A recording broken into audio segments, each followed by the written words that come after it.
ए square है, x लिख लेते, यक्स का स्क्वायर ऋण 13a प्लस 36, ये नहीं देखिए यक्स, माफ़ करें, यक्स प्लस 36। यहाँ देखिए ध्यान से, ए स्क्वायर की जगह यक्स की जगह ए स्क्वायर, जब हमने यक्स लिया है तो जहाँ जहाँ ए स्क्वायर है तहाँ तहाँ यक्स लिखते हैं, तो यहाँ ए स्क्वायर है, यक्स लिख दिया। ये बाहर वाला स्क्वायर यहाँ पर आ गया है, -13 ए स्क्वायर की जगह यक्स प्लस 36 बराबर 0। अब इसका गुणनखंड करते हैं हम, तो सीधा सा है, 9 चौको 36 और 9 4 13, बहुत सीधा सा गुणनखंड है। तो यक्स की घात 2 ऋण 13 यक्स, जहाँ समझ में नहीं तब पूछेगा अब, है ना। हाँ, यक्स स्क्वायर ऋण 13 यक्स धन 36 बराबर 0। अब देखें, यहाँ देखें, इसको गुणनखंड करना है, इसको हम मिटा के करते हैं क्या, पहले 9 यक्स करते हैं, 9 यक्स और ऋण 4 यक्स धन 36 बराबर 0। चित्र आ रहा है ना अभी, अच्छा देखें। अब यहाँ करते हैं क्या, यक्स कामन लेते हैं, देखें यहाँ यक्स कामन ले लेते हैं, यक्स जब कामन ले लेंगे तो यक्स ऋण 9, ध्यान दें, और यहाँ पर ऋण 4 कामन ले लेते हैं तो यक्स ऋण 36, नहीं यक्स ऋण 9, देखें बराबर 0। यक्स ऋण 9, यहाँ देखिए 4 कामन ले तो 4 बाहर निकल गए यहाँ से, और 9 चौक 36, 9 यहाँ आ गया। अब दोनों ब्रैकेट में सेम चीज़ है, यक्स ऋण 9 यक्स ऋण 9। अगर यक्स ऋण 9 यहाँ कामन ले हम तो यहाँ क्या आएगा, यक्स ऋण 9 ये कामन लिया तो दूसरे ब्रैकेट में आएगा यक्स ऋण 4 बराबर 0। अब देखें, पहले अब 2 मान आएंगे इसके, यहाँ फिलहाल यक्स के 2 मान आएंगे, तो यक्स ऋण 9 बराबर, इसको पक्षांतर किया 0 बटे यक्स ऋण 4। ध्यान दें, 0 में चाहे जिस संख्या से भाग दें भागफल 0 आता है, इसको ध्यान देना चाहिए। तो यक्स ऋण 9 बराबर 0, यक्स बराबर 9 को पक्षांतर किया हुआ है, जब 9 को पक्षांतर करेंगे तो हमारा क्या आएगा, ऋण का 9 है, इसको पक्षांतर किया तो धन का 9 हो जाएगा। तो 9 धन चाहे तो लिख दें 0, यक्स बराबर 9। पुनः एक बार फिर देख लें, यक्स ऋण 9 एक ब्रैकेट में है, यक्स ऋण 4 बराबर 0। यह यक्स ऋण 9 को पक्षांतर किया हुआ तो होगा क्या, देखें, यक्स ऋण 4 बराबर 0 बटे यक्स ऋण 9। देखिए जहाँ जैसे यहाँ 0 बटे यक्स ऋण 4 आया इस जगह पर, उसी तरह 0 बटे यक्स ऋण 9 आया हुआ। तो यहाँ भी 0 में चाहे जिस संख्या से भाग दें तो भागफल 0 आता है, इसी तरह यहाँ भी 0 आएगा भागफल। तो यक्स ऋण 4 बराबर 0, यक्स अब 4 को पक्षांतर किया, एक्स बराबर 4 धन 0, या यक्स बराबर 4, यानी यक्स बराबर 4 और ध्यान दें 9 है। एक बात में यहाँ तो ठीक है, गली मत, लेकिन हमारे सवाल में ध्यान देने की बात है, हमारे सवाल में कहीं भी यक्स नहीं दिया हुआ, ए दिया हुआ है, और जबकि हम मान ला रहे हैं यक्स बराबर 4 और 9, तो इसको ध्यान देने की बात यहाँ पर है। अब हम देखें माना क्या हमने, तो माना है यक्स बराबर ए स्क्वायर के, तो यक्स बराबर 4 पर लिख लेते हैं, यक्स बराबर 4, ठीक है। तो यक्स के स्थान पर ये मान ना लेकर ये मान लेते हैं ए स्क्वायर, क्योंकि यक्स बराबर ए स्क्वायर है, ए स्क्वायर बराबर 4, ए स्क्वायर बराबर, अब यहाँ वर्ग हटाते हैं, द्विघात करनी लगाते हैं, प्लस माइनस √4, ए बराबर प्लस माइनस √2 गुणे 2। यहाँ अब जानते हैं करनी में जोड़े से बाहर निकाल लेते हैं, तो यक्स बराबर ए बराबर क्या हो जाएगा हमारा, प्लस माइनस 2, या फिर ऐसे लिख लें ए बराबर 2 और ऋण 2। पुनः यहाँ देख लें, पुनः हमारा ए स्क्वायर बराबर, ए स्क्वायर देखें, पुनः देखें एक मान और है, यक्स बराबर 9 भी आया है, तो पुनः यक्स बराबर 9, लेकिन यक्स बराबर फिर हमारा ए स्क्वायर, सवाल में ए है, तो यहाँ लिखते हैं क्या, ए स्क्वायर बराबर 9, वर्ग घटाया, करनी लगाया, यहाँ वर्ग घटाएंगे तो plus minus under root 9।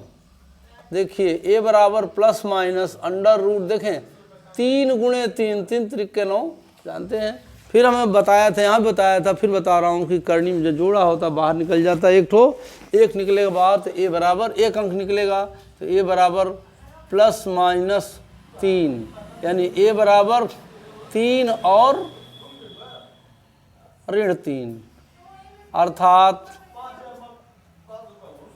a के 4 मान, a के 4 मान क्रमशः क्या क्या प्राप्त हो रहे हैं।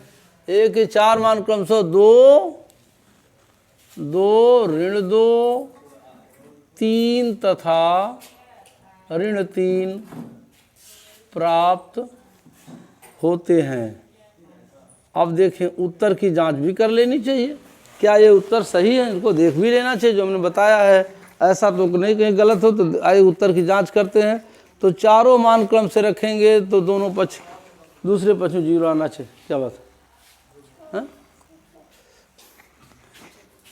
देखें हम तो a बराबर पहले हम क्या लेते हैं, पहला मान हमारा क्या आया है 2, इसको ले a बराबर 2 लेने पर, a बराबर 2 लेने पर समीकरण का ये दाहिना पक्ष, दाहिना हाथ दाहिना पक्ष 0 आना चाहिए, पर a की घात 4 ऋण 13 a स्क्वायर धन के 36 बराबर 0।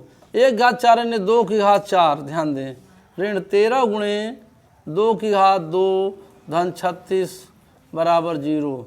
अब देखिए यहाँ लिख लें हम, अब यहाँ 2 घात 4 का मतलब क्या, इसको लिख लें विस्तार से थोड़ा सा, 2 गुणे 2 गुणे 2 गुणे 2 ऋण 13 गुणे 2 गुणे 2 धन 36 बराबर 0। अब 2 दूनी 4 दूनी 8 दूनी 16, 2 दूनी 4 दूनी 8 दूनी 16, 16 ऋण 2 दूनी 4, 13 चौको क्या हो जाएगा 52, 13 चौको 52 धन 36 बराबर 0। अब देखें 16 धन 36 ऋण 52 बराबर 0। देखें 6 6 12, 3 1 4 1 5 ऋण 52 बराबर 0।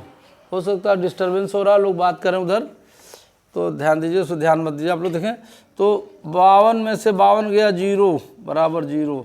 यहाँ देखें दोनों पक्ष बराबर, पहला मान रखने पर a का पहला मान रखने पर 0 आ गया। तो पहला मान तो सत्य a बराबर 2 सत्य है। अब आता है a बराबर 2 ऋण 2 लेने पर, यहाँ इसको ऐसे खींच लेते हैं थोड़ा सा, आप लोग कॉपी में अपने लिखते नोट कर लीजिएगा। अब a बराबर हम ऋण 2 लेते हैं, दूसरा मान a बराबर ऋण 2 लेने पर तो a की घात 4 ऋण 13 a स्क्वायर धन 36 बराबर 0। अब 1 घात 4 यानी ऋण 2 का की घात 4 ऋण 13 गुणे ऋण 2 की घात 2 धन 36 बराबर 0। इसको देखें 2 घात 4, देखिए धोखा मत खाइए, ऐसा नहीं, कभी कुछ बच्चे ऐसे होते हैं 2 चौको 8 लिख देते हैं, ये 2 घात 4 है, 4 बार आएगा ना 2 चौको 8, यहाँ ध्यान देना चाहिए। यहाँ भी 2 ऋण 2 4 बार लिखेंगे, तो देखें विस्तार से करें इसको, ऋण 2 गुणे ऋण 2 गुणे ऋण 2 गुणे ऋण 2 ऋण 13 गुणे ऋण 2 गुणे ऋण 2 धन 36 बराबर 0। अब देखें 2 दूनी 4, ये हो गया 2 दूनी 4 गुणे, अब ये भी देखिए 2 दूनी 4 ऋण 2 दूनी 13 गुणे 4, 2 दूनी 4, ये भी हो गया धन 36 बराबर 0। अब देखिए ऋणात्मक संख्या ऋणात्मक संख्या में गुणा होता तो गुणनफल धनात्मक हो जाता है। इसी तरह ऋणात्मक संख्या का ऋणात्मक संख्या में गुणा होता है तो भी धन हो जाएगा। तो 4 गुणे 4 इसीलिए हुआ है। यहाँ देखिए ऋण 2 का गुणा ऋण 2 में हो तो भी धन हो गया है, ये 4 और ये 13 हाई ऑलरेडी और प्लस 36 बराबर 0। फिर देखें 4 चौको 16 ऋण 13 चौको 52 धन 36 बराबर 0। अब 16 धन 36 ऋण 52 बराबर 0। 36 16 जोड़ लें, यहाँ देखें स्पष्ट, इसमें मामले में देख लें कहाँ 36 16 52, यहाँ पे 36 16 52, 52 ऋण 52 बराबर 0, यानी 0 बराबर 0। अब देखें दो मान तो हमारे सत्य हो गए, पुनः तीसरा मान, वहाँ बैठिए आप चल के बोलिए, पुनः ए बराबर क्या लेते हैं हम, अब ए बराबर 3 धनात्मक 3, देखिए 3 भी आया है, ये इसको लाने पर भी मान 0 आना चाहिए। तो ए बराबर 3 लेने पर क्या है, ए की घात 4 ऋण 13 ए स्क्वायर धन 36 बराबर 0। 1 घात 4 यहाँ पर देखें तो 3 की घात 4, या थोड़ा दूर लिख लें हम, 3 की घात 4 ऋण 13 गुणे 3 की घात 2 धन 36 बराबर 0। ध्यान देने के बाद यहाँ भी हमारा मान 0 ही आना चाहिए, दाहिना पक्ष 0 आना चाहिए, तभी ये मान सही है। देख लेते हैं 3 की घात 4, फिर बता दूँ यहाँ मतलब 3 चौको 12 नहीं, न समझा जाए।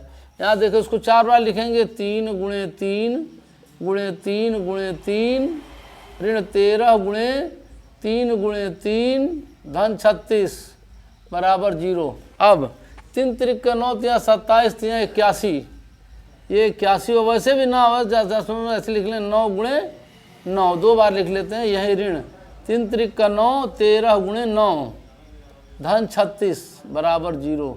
अब 9 81 ऋण, अब देखिए 9 3 27 के साथ हासिल है 2, 9 कम 9 2 11 13 9 यहाँ 117 होता है धन 36 बराबर 0। अब 81 36 जोड़ दें, अब 81 धन 36 ऋण 117 बराबर 0। 6 1 7 8 3 11 117 ऋण 117 बराबर 0, 0 बराबर 0। पुनः ले लो एक मान और ले लें हम, पुनः ले ले एक मान और हम, क्या ए बराबर क्या लेते हैं, एक मान और बचा हुआ है कहीं, ये ऋण 3 बचा है, ऋण 3 लेने पर इसका भी दाहिना पक्ष 0 ही आना चाहिए, अदरवाइज ये उत्तर गलत होगा, सवाल ही गलत होगा, इसलिए ये भी मान 0 आना चाहिए। तब देखें ए बराबर ऋण 3 लेने पर देखते हैं क्या आता है।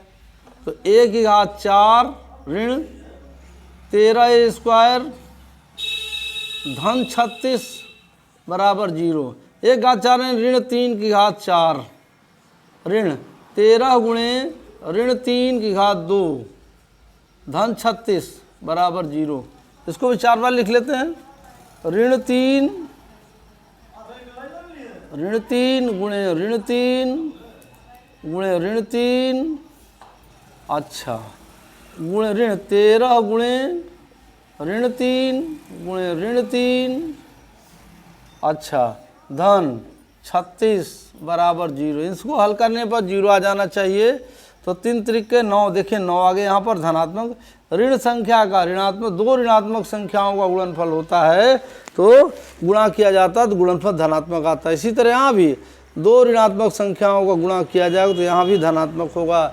तो 9 गुणे 9 ऋण 13 गुणे, यहाँ देखें फिर वही बात, ऋण 3 का गुणा ऋण 3 में करेंगे तो ये भी 9 हो जाएगा, ऋण 13 गुणे 9 धन 36 बराबर 0। अब 9 9 81 ऋण 13 9 117 धन 36 बराबर 0। अब ये जोड़ लें, 81 धन 36 ऋण 117 बराबर 0।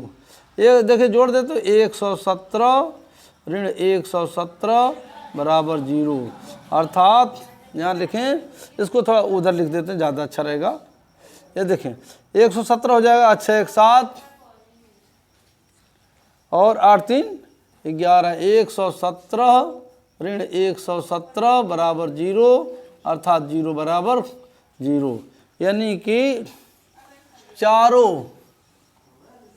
चारों मान समीकरण को संतुष्ट कर रहे हैं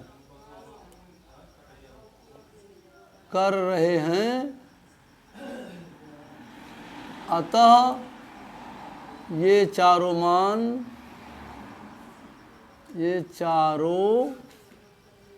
मान सत्य हैं। यही पर बच्चों हमारा वीडियो संपन्न होता है।